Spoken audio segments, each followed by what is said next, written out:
नमस्कार। स्वागत है आप सबका राजनीति के इस अखाड़े में। मेरा नाम है अजय सेठिया। मित्रों, अमेरिका के चुनावों के नतीजे आ गए हैं। 4 साल की गैप के बाद डोनाल्ड ट्रंप दोबारा से राष्ट्रपति बन गए हैं। एक तरह से कह सकते हैं कि अमेरिकनों ने अपनी 4 साल पहले की गई गलती को सुधार लिया है। कमला हैरिस का हारना भारत के लिए अच्छी खबर है। वह भारतीय मूल की हैं। फिर भी मैं कह रहा हूं कि उनका हारना भारत के लिए अच्छी खबर है। वह कैसे, उसे मैं पूरी तरह विस्तार से इस वीडियो में आपको समझाऊंगा। कमला हैरिस के हारने से भारत की उन शक्तियों को दोबारा से धक्का लगा है जिन्हें मोदी के तीसरी बार प्रधानमंत्री बनने से अभी हाल ही में धक्का लगा था। उनमें राहुल गांधी तो पहले नंबर पर हैं ही। उनका समर्थक पूरा लेफ्ट लिबरल गैंग मातम मना रहा है। वैसे कहने को वो लिबरल हैं, लेकिन लिबरल है नहीं। ये वही गैंग है जिसे बांग्लादेश में शेख हसीना के तख्ता पलट पर क्रांति नजर आई थी। ये लेफ्ट लिबरल गैंग के यूट्यूबर उनकी वीडियो उठा करके देख लीजिए। जब शेख हसीना का तख्ता पलट हुआ था तो उन सब ने कहा था बांग्लादेश में क्रांति हो गई है, जन क्रांति हो गई है। कमला हैरिस भारतीय मूल की हैं। वे जीतती तो अमेरिका में भारतीय मूल की पहली राष्ट्रपति तो होती ही, अमेरिका की भी पहली महिला राष्ट्रपति होती। लेकिन अमेरिकियों ने एक महिला को नहीं हराया है, बल्कि एक कम्युनिस्ट को हराया है। ट्रंप की जीत और कमला हैरिस की हार भारत के वामपंथियों के लिए बड़ा झटका है। अमेरिका में एक कम्युनिस्ट की जीत भारत के लिए बहुत ही भयानक साबित होती। जो बाइडेन ने हाल ही में मोदी सरकार के साथ टकराव की जो शुरुआत की थी, उसमें और तेजी आती अगर कमला हैरिस जीतती। इसलिए अमेरिका में एक भारतीय का हारना भारत के लिए शुभ है। प्रधानमंत्री मोदी इस बार शांति से अमेरिका के चुनाव को देख रहे थे। पिछली बार की तरह उन्होंने रिपब्लिकन उम्मीदवार डोनाल्ड ट्रंप का प्रचार नहीं किया। हालांकि डोनाल्ड ट्रंप ने कई बार चुनाव प्रचार में मोदी का नाम लिया। उन्होंने मोदी के नाम का इस्तेमाल किया भारतीयों के वोट हासिल करने के लिए। मोदी ने अपने अमेरिका दौरे के दौरान ट्रंप से मुलाकात भी नहीं की, जबकि ट्रंप ने कहा था कि मोदी के अमेरिका आने पर उनके साथ मुलाकात हो सकती है। लेकिन खालिस्तानी गुरुपतवंत सिंह पन्नू के मुद्दे पर बाइडेन सरकार ने मोदी सरकार से टकराव करके जो चुनावी भूमिका तय करती थी, उससे निश्चित रूप से ट्रंप को कुछ लाभ हुआ। अगर कोई यह समझता है कि कमला हैरिस को हराने में भारत और भारतीयों ने भूमिका नहीं निभाई, तो निश्चित ही वह मूर्खों की दुनिया में रहता है। और इससे यह भी साबित हो गया है कि अमेरिका में रह रहे भारतीय मोदी के साथ हैं, राहुल गांधी के साथ नहीं है।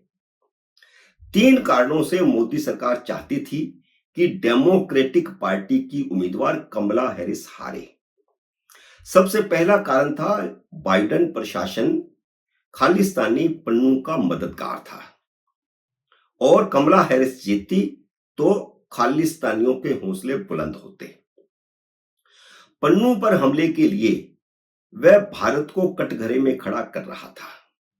अमेरिका से लगातार इस तरह की बयानबाजी हो रही थी।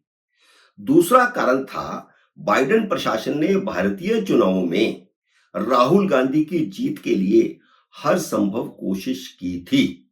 जैसे बांग्लादेश में तख्ता पलट किया था, वैसे ही चुनावों के माध्यम में से भारत में भी अमेरिका तख्ता पलट करना चाहता था, बाइडेन प्रशासन तख्ता पलट करना चाहता था।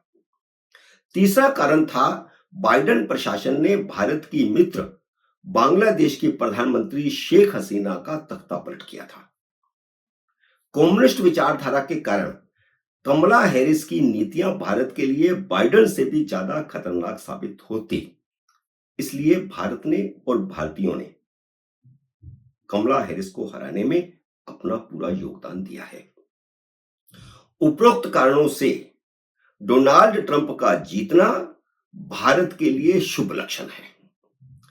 इसलिए प्रधानमंत्री नरेंद्र मोदी आज के दिन सबसे ज्यादा खुश हैं और उन्होंने ट्रंप के साथ अपनी 4 पुरानी फोटो शेयर करते हुए इस खुशी का इजहार भी कर दिया है।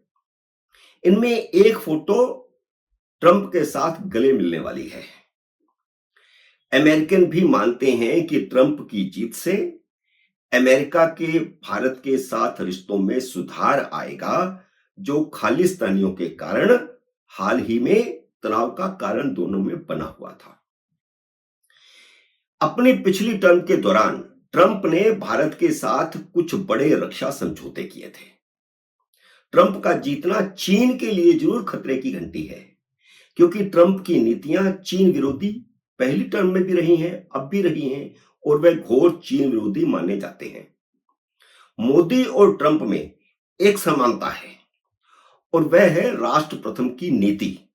दोनों ही अपने अपने देश में अवैध घुसपैठ के खिलाफ कड़े कदम उठाने और अवैध घुसपैठियों को निकाल बाहर करने के हिमायती हैं। दोनों ही मानते हैं कि अवैध घुसपैठिए स्थानीय लोगों का रोजगार खा रहे हैं। दोनों ही मानते हैं कि घुसपैठियों के कारण उनके देशों में क्राइम और आतंकवाद बढ़ा है और यह सिर्फ भारत और अमेरिका पर लागू नहीं होता, यह पूरे यूरोप पर भी लागू होता है। घुसपैठिए जहां जहां गए, वो कौन लोग हैं, कौन से वर्ग से हैं, यह कहने की जरूरत नहीं है, लेकिन पूरा यूरोप, अमेरिका, कनाडा और भारत उन घुसपैठियों से त्रस्त है। ट्रंप और मोदी की इन्हीं एक जैसी विचारधारा के कारण मुस्लिम और कम्युनिस्ट दोनों का विरोध करते हैं। मोदी का भी, ट्रंप का भी, पूरी दुनिया के कम्युनिस्ट, पूरी दुनिया के मुसलमान।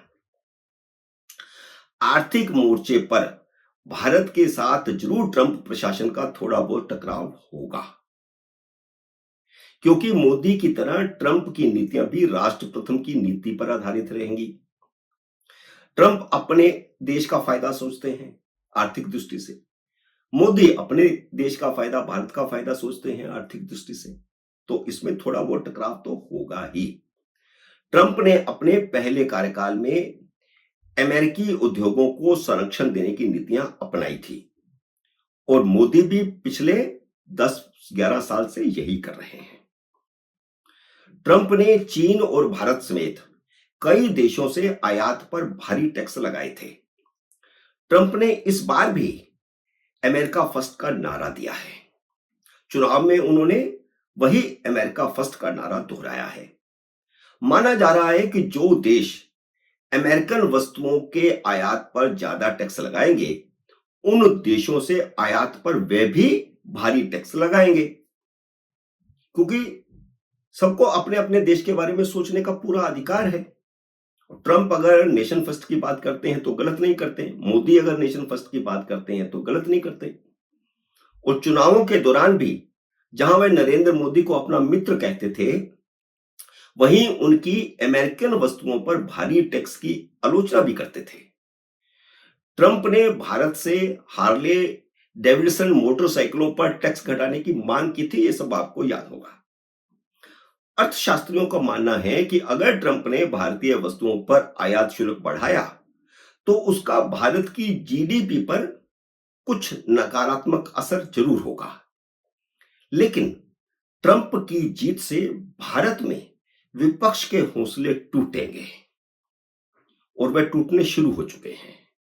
सारा लेफ्ट लिबरल गैंग और राहुल गांधी और कांग्रेस मातम मना रहे हैं, जिससे भारत में सकारात्मक वातावरण बनने की संभावना बढ़ेगी और नरेंद्र मोदी तो दूसरी बार दिवाली मना रहे हैं। मित्रों, उम्मीद है मेरा ये वीडियो आपको पसंद आया होगा। इसे लाइक और शेयर कीजिए। अगर आपने मेरे YouTube चैनल को अब तक सब्सक्राइब नहीं किया तो कृपया सब्सक्राइब करके अपना आशीर्वाद दीजिए। जल्द ही मिलते हैं अगले वीडियो में किसी अन्य विषय के साथ। तब तक नमस्कार।